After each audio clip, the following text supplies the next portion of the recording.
అయితే ఒకసారి గిరిధర్ గారిని అడుగుదాం. గిరిధర్ గారు, భారతదేశం సంబంధించిన ఇంట్రెస్ట్ ఏంటి ఇప్పుడు? మరి రష్యా నుంచి మనం మళ్ళీ కొనుగోలు చేసే దిశగా వెళ్తుందా? ఇదే క్రైసిస్ చాలా కాలం కంటిన్యూ అవుతాయి అంటే మనం ఒక 5 minutes లో క్లోజ్ చేయాలి, మీ ఇద్దరు మాట్లాడాలి. ఎస్ గిరిధర్ గారు, మనము రష్యా నుంచి చమురు కొనట్లేదని ఎవరు చెప్పారు మీకు?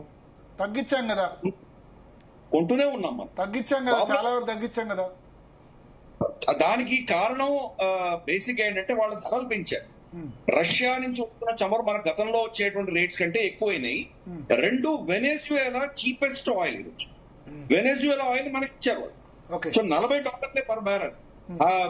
మనకు ఇక్కడ నుంచి రష్యా నుంచి వస్తుంది $52 పర్ బ్యారెల్. సో మనం ఆబ్వియస్లీ అక్కడ కొంటాం. మనం రష్యా మీద ప్రేమ లేదు, రష్యా మీద వ్యతిరేకత. వెనెజులా ఆయిల్ ఎవరు? అమెరికా ఇచ్చిందా? అమెరికానే ఇచ్చిందా వెనెజులా నుంచి తీసుకోమని? అవును, అదే కదా. మరి మన ప్రత్యామ్నాయం అడిగాం మనం. మీరు మమ్మల్ని రష్యా నుంచి మీరు తక్కువ కొనమని మాకు చెప్తే, రష్యా నుంచి మేము బయటకు వెళ్ళాలంటే మాకు ఈ ధర వాళ్ళు ఇస్తున్నారు, మీరు అంతకంటే మంచి ధర ఇవ్వండి, మీరు ఎవరు కొంటామని చెప్పాం వాళ్ళకి. అమెరికా ఇవ్వలేదు. ఎందుకంటే అమెరికాలో ప్రొడ్యూస్ అవుతున్నటువంటి ఆయిల్ ఫ్రాకింగ్ సిస్టమ్ అని ఒకటి ఉంటుంది. దాంట్లో నీళ్లు, తర్వాత మనకి మట్టి, షేల్ ఆయిల్ అది పంప్ చేసి ఆ ప్రెషర్ తోటి ఆయిల్ వస్తుంది. చాలా ఖర్చుతో కూడినటువంటి, కనీసం అంటే $70 $65-70 పర్ బ్యారెల్ ఉంటే గానీ వాళ్ళకు గిట్టుబాటు కాదు.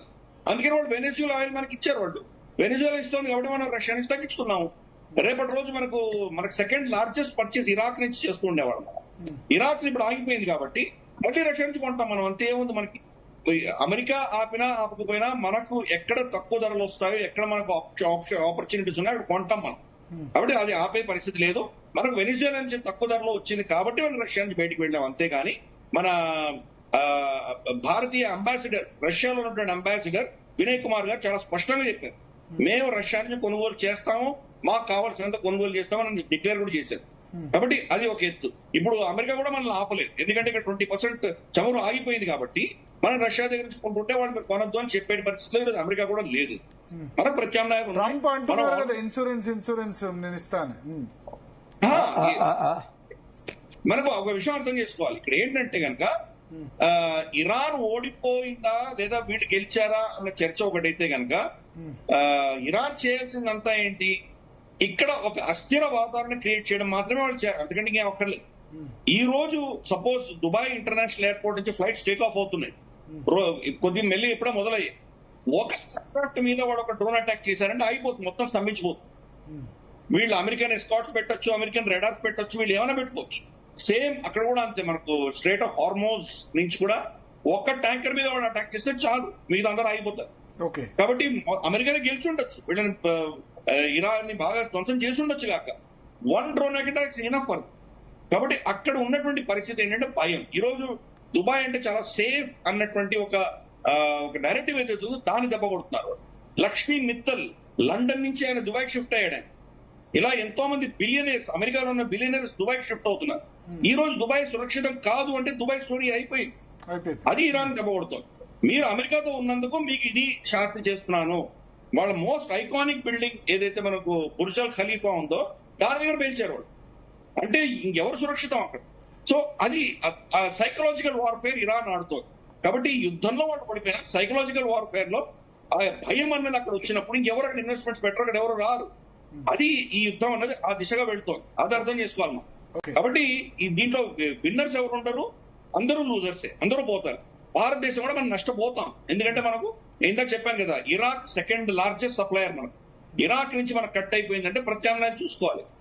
మనం ఎలాగైతే ప్రత్యామ్నాయం చూసుకుంటున్నామో ప్రపంచం అంతా కూడా అదే చేస్తుంది. యూరోప్ అదే చేస్తుంది, ఆఫ్రికా అదే చేస్తుంది, లాటిన్ అమెరికా అదే చేస్తుంది. ప్రతి ఒక్కరు ఈ దేశాల మీద పడతారు. రష్యా మీద కావచ్చు, వెనిజులా కావచ్చు, నైజీరియా కావచ్చు, బ్రూనై కావచ్చు, ఇతరత్ర ప్రత్యామ్నాయాలు ఎక్కడున్నాయో వాళ్ళ దగ్గర డిమాండ్ పెరుగుతుంది. డిమాండ్ పెరిగేసరికి ధరలు పెరుగుతాయి. కాబట్టి మన మీద ఒత్తిడి ఉంటుంది. మనకి ఇప్పుడు 3 నెలల మనకు నిల్వలు ఉన్నాయి. మన దగ్గర 3 months మన దగ్గర స్టాక్స్ ఉన్నాయి. కాబట్టి ఇమ్మీడియట్ గా మనకు ఉన్నటువంటి ప్రెషర్ లేదు. కానీ ఇది కనుక 1 నెల కంటే ఎక్కువ ఇంకా సాగిందంటే కనుక ఎస్ మన మీద కూడా ప్రెషర్ వచ్చేటువంటి అవకాశాలు ఉన్నాయి. లేకపోతే మీరు ఎంత ఎక్స్పార్ట్ ఇచ్చినా కానీ కూడా దాని ఇన్సూరెన్స్ కవరేజ్ ఉండవు. అమెరికన్ కంపెనీస్ కూడా ఇన్సూరెన్స్ కవర్ చెయ్యరు. ఆ రిస్క్ ఎవరు తీసుకోరు. ఒక్క దాని మీద అటాక్ అయినా కానీ ఇక్కడ పెద్ద మేజర్ ఇష్యూ. కాబట్టి మన భారతదేశంలో ఇవి ఉన్నాయి. రెండవది మన ప్రజలు అక్కడ 1 కోటి మంది దాకా ఈ 2 రిస్క్స్ మనకు ఉన్నాయి. ఒకటి ఎకనామిక్ రిస్క్, ఒకటి రెండవది ఇగో మన ప్రజలు అక్కడ ఉన్నారు కాబట్టి ఈ 2 రిస్క్స్ మనకు భారతదేశానికి ఉన్నాయి. మనం ఏం చేయలేము. అది నైతికంగా, ధార్మికంగా, మనకు చట్టబద్ధంగా అమెరికా కానీ ఇజ్రాయెల్ చేసింది కానీ ఎవరు సమర్థించలేదు. కానీ సూపర్ పవర్, గతంలో సద్దాం హుసేన్ వెళ్ళి కొట్టారు, ఎవరిని ఆపగలిగారా? లిబియా ముమార్ గదాఫిని కొట్టారు, ఎవరిని ఆపగలిగారా? వియట్నాం మీద వీళ్ళు యుద్ధం చేశారు, ఎవరిని ఆపగలిగారా? కాబట్టి వీళ్ళు ఎవరైనా సంప్రదిస్తారా? ఎవరైనా అడిగి పర్మిషన్ తీసుకొని చేస్తారు. కాబట్టి దాని ఆ చర్చనే లేదు అసలు. కాబట్టి ఒక స్టార్ట్ అయింది, యుద్ధం స్టార్ట్ అయినందువల్ల ప్రపంచం అంతా కూడా దెబ్బతింటుంది. అమెరికా కూడా దెబ్బతింటుంది. అమెరికా ఆల్రెడీ $38 ట్రిలియన్ అప్పులో కూరుకున్నటువంటి అమెరికా ఇంకా ఈ వార్ ఎఫర్ట్ లో వాళ్ళు ఇంకా ఖర్చు పెడితే కనుక ఇంకా గణనీయంగా నష్టపోయేటువంటి ప్రమాదం అమెరికా కూడా ఉంది. కాబట్టి దీంట్లో విన్నర్స్ ఎవరు లేరు. ప్రతి దేశంలో కూడా వాళ్ళకు ఉన్నటువంటి నష్టాలు వాళ్ళకు ఉన్నాయి. చైనా కూడా ఏంటంటే చైనాని కట్ చేసేటువంటి ప్రయత్నమే వెనెజులా కావచ్చు, ఇరాన్ కావచ్చు. ఇక్కడ మాక్సిమం కొనేది చైనాని కట్ చేస్తుంది అమెరికా. కాబట్టి చైనా కూడా ఇబ్బందులోకి పెడుతుంది. ఇప్పుడు చైనా కూడా తిరిగి యుద్ధం చేసేటువంటి పరిస్థితుల్లో చైనా లేదు. మనకు చూస్తే కనుక షాంగ్ యూ జియా వాళ్ళ సీనియర్ మోస్ట్ ఆర్మీ కమాండర్ ని చంపేశాడు, ఆయన అరెస్ట్ చేసి ఏమయ్యాడో తెలియదు మనకి. ఈ రోజు తైవాన్ మీద కానీ లేదా ఇరాన్ పక్షాన నిలబడి యుద్ధం చేయడానికి కానీ చైనాలో ఈరోజు కమాండర్స్ లేరు, వాళ్ళ యుద్ధ పటిమ లేదు. కాబట్టి ఏ దేశం చూసినా కానీ కూడా ఇప్పుడు అస్థిర వాతావరణంలో ప్రపంచం అంతా వెళుతోంది. కాబట్టి మనము ఇప్పుడు భారతదేశం చేయగలిగిందంతా ఒకటే, మన కెపాసిటీ బిల్డ్ చేసుకోవడం మనం చేయాలి. మన కెపాసిటీ బిల్డ్ చేసుకుంటూ వెళ్ళాలి. కెపాసిటీ అంటే రేపు ఇగో ఈ యుద్ధం కనుక 4 సంవత్సరాలు 5 సంవత్సరాలు యుద్ధం చేయదలుచుకుంటే దానికి కావాల్సినటువంటి ఇండస్ట్రియల్ బేస్ తయారు చేసుకోవాలి. మనకి ఈరోజు drones, unlimited supply of drones రావాలి. మొదటి రోజే మనకు 4 సంవత్సరాల డ్రోన్స్ మనం పెట్టుకోలేము, కానీ ప్రొడక్షన్ లైన్ మనకు సప్లై చేస్తూ ఉండాలి. దానికి సంబంధించినటువంటి ప్రోటోకాల్స్ కావాలి. ఈ రోజు ఇందాక కన్నగడ్డ రమేష్ గారు చెప్పారు, మన పిల్లలందరూ ఐటీ రంగంలోకి వెళ్తుంటే కనుక ఇండస్ట్రియల్ ప్రొడక్షన్ ఎవరు చేస్తారు? బేసిక్ మిజైల్స్ ఎవరు ప్రొడ్యూస్ చేస్తారు? బేసిక్ డ్రోన్స్ ఎవరు ప్రొడ్యూస్ చేస్తారు? అఫ్ కోర్స్ మనకు చాలా స్టార్ట్అప్స్ ఉన్నాయి. హైదరాబాద్ కూడా అద్భుతమైన స్టార్ట్అప్స్ ఉన్నాయి. పిల్లలు ఇంజనీరింగ్ కాలేజ్ నుంచి వచ్చి చాలా మంది స్టార్ట్అప్ చేశారు. దానికి ఎంకరేజ్మెంట్ ఇవ్వాలి. పైప్ లైన్ మనది చాలా స్ట్రాంగ్ గా ఉండి మన ఇన్ఫ్రాస్ట్రక్చర్ పెంచుకుని మన కెపాసిటీ బిల్డింగ్ చేసుకున్నామంటే రేపటి రోజు దీన్ని ఏదైనా చేయొచ్చు. ఫర్ ఇన్స్టెన్స్ ఈ రోజు మన్మోహన్ సింగ్ గారిని అందరూ బ్లేమ్ చేస్తారు. అప్పుడు ముంబై దాడులు జరిగిన తర్వాత అప్పటి ఆర్మీ ఎయిర్ ఫోర్స్ చీఫ్ ఆయనకు ఆప్షన్ ఇచ్చారు, మేము వెళ్ళి అక్కడ బాంబింగ్ చేసి వస్తాము, జకీర్ రెహమాన్ ఎక్కడ ఉన్నా మాకు తెలుసు, మేము షూట్ చేస్తామంటే మన్మోహన్ సింగ్ పర్మిషన్ ఇవ్వలేదు. అందరు మన్మోహన్ సింగ్ ని తిడతారు, కానీ మనం అర్థం చేసుకోవాలి మన కెపాసిటీ ఉందా? నిజంగా వెళ్ళి కొట్టొచ్చిన తర్వాత పాకిస్తాన్ రిటైర్మెంట్ చేస్తే మన దగ్గర కెపాసిటీ ఆ రోజు లేదు. ఈ రోజు మన కెపాసిటీ ఉంది కాబట్టి ఈ రోజు మనం కొట్టగలుగుతున్నాం, ఆపరేషన్ సింధూర్ చేయగలుగుతున్నాం. రేపు ఇంకా కెపాసిటీ పెంచాలి. సపోజ్ పొలిటికల్ లీడర్షిప్ నిర్ణయం తీసుకుంటే దావూద్ ఇబ్రాహిం ని అక్కడి నుంచి కరాచీని ఎత్తుకురామని చెప్పి ఆర్డర్ ఇస్తే తీసుకొచ్చే కెపాసిటీ మనకు బిల్డ్ అవ్వాలి. ఈ రోజు లేదు మన దగ్గర. ఇంకా కెపాసిటీ బిల్డ్ చేసుకోవాలి. ప్రభుత్వం చేస్తోంది. ఆపరేషన్ సింధూర్ తర్వాత ఇప్పటి వరకు 9-10 నెలల్లో రమారమి 2,50,000 కోట్ల రూపాయల ఆర్డర్స్ ఇష్యూ చేసింది భారత ప్రభుత్వం. దాంట్లో మెజారిటీ 60% పైబడి ఎమర్జెన్సీ ప్రొక్యూర్మెంట్స్. కాబట్టి మనం ర్యాంపప్ చేస్తున్నాం, కానీ ఆల్మోస్ట్ ఒక 10 సంవత్సరాలు యూపీఏ హయాంలో మనకు నిర్ణయాలు జరగలేదు. ఏ క్యాంటీన్ స్వయాన పార్లమెంట్ సాక్షిగా చెప్పాడు, మా దగ్గర పైసలు లేవు, మేము ఖర్చు పెట్టలేమని చెప్పాడు. ప్లస్ కోటాలు ఉండేవి. కాబట్టి ఆ 10 సంవత్సరాలు మనం కోల్పోయాం, వేస్ట్ అయిపోయి. మళ్ళీ ఆ 10 సంవత్సరాలు ప్లస్ ఇప్పుడు ఇవన్నీ రీకూప్ చేయడానికి సమయం పడుతుంది మనకి. బహుశా ఇంకో 10 సంవత్సరాలు పట్టొచ్చు. మనం చేయవలసినంత ఫోకస్ అంతా ఏ యుద్ధంలోకి ఎవరి జోలికి వెళ్లకుండా దీని మీద మనం మారల్, ఎథికల్, నైతికమైనటువంటి అంశాల్లో మనం దూరకుండా మన కెపాసిటీ బిల్డ్ చేసుకుంటూ మనం వెళ్ళాలి. దాంట్లో మిలిటరీ కెపాసిటీ కావచ్చు, మన వార్ సస్టైనింగ్ కెపాసిటీ కావచ్చు, లేదా మనకు ఎకనామిక్ కెపాసిటీ కావచ్చు, ఇండస్ట్రియల్ కెపాసిటీ కావచ్చు, అగ్రికల్చర్ కెపాసిటీ కావచ్చు, ఏదైనా కావచ్చు. అన్ని అంశాల్లో మన కెపాసిటీ బిల్డ్ చేసుకుంటూ వెళ్ళాలి. అప్పుడు కానీ రేపటి రోజు మనకు ఇటువంటి పరిస్థితులు వచ్చినప్పుడు తట్టుకుని మనం నిజమైన ఒక విధమైనటువంటి దీన్ని నిలదొక్కుని బయట నిలబడే శక్తిగా మనం ఎదగాలి. ఈ రోజు ప్రస్తుతానికి మనం ఇంకా ఆ దిశగా లేము. సరే, ఏదో పాకిస్తాన్ లాంటి దేశాన్ని కొట్టాం, కానీ పాకిస్తాన్ చైనా ఇద్దరు కలిసి వస్తే కనుక చాలా నష్టపోతాం మనం. ఏదో వారం రోజులు 10 రోజులు అయితే పర్వాలేదు, నెల 2 నెలలు సంవత్సరం రోజు యుద్ధం చేయాలంటే మనకు ఆ కెపాసిటీ లేదు. చైనీస్ ఇండస్ట్రియల్ వాళ్ళకు ఉన్నటువంటి బేస్ ఆధారంగా దాన్ని కంపేర్ చేసి చూస్తే మనం చాలా తక్కువ ఉంది. కాబట్టి ఆ కెపాసిటీ బిల్డింగ్ లో మనం ఇప్పుడు ఈ గుణపాఠాలు నేర్చుకోవాలి. అమెరికా ఈ రోజు వాళ్ళకి అస్త్రాలు లేవు డిఫెన్స్ చేసుకోవడానికి మీరే అన్నారు. ఎందుకు? వాళ్ళ ఇండస్ట్రీ మీద వాళ్ళు కాన్సన్ట్రేట్ చేయలేదు. మ్యానుఫ్యాక్చరింగ్ మొత్తం చైనాకి ట్రాన్స్ఫర్ చేశారు. దాంట్లో రేర్ ఎర్త్ మినరల్స్ అన్ని చైనా చేతిలో ఉన్నాయి. కాబట్టి అటువంటి పరిస్థితుల్లో మనం రాకూడదు.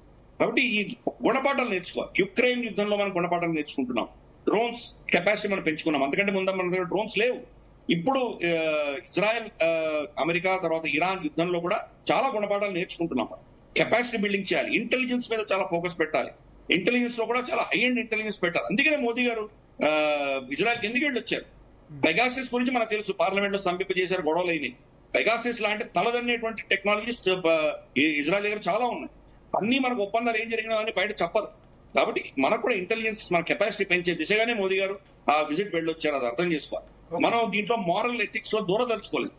సరే, ఆఖరి పాయింట్ ఏంటంటే మన ఖమేనీ చనిపోయిన దాని గురించి మనం ఎందుకు స్పందించలేదు అన్నది ఒక పాయింట్ ఉన్నది.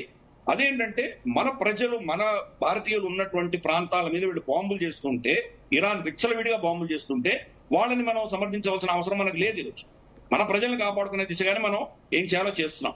కానీ ఇరాన్ ఇగ్నోర్ కూడా చేయలేదు. అందుకనే జయశంకర్ గారు, మన foreign minister, external affairs minister, ఆయన వాళ్ళ ఫారెన్ మినిస్టర్ తో ఫోన్ చేసి మాట్లాడారు. మీకు శాంతి ఉండాలి, యుద్ధాలు ఆగిపోయి చర్చల ద్వారా సమస్యను పరిష్కరించాలని చెప్పి మనం ఊరుకున్నాం.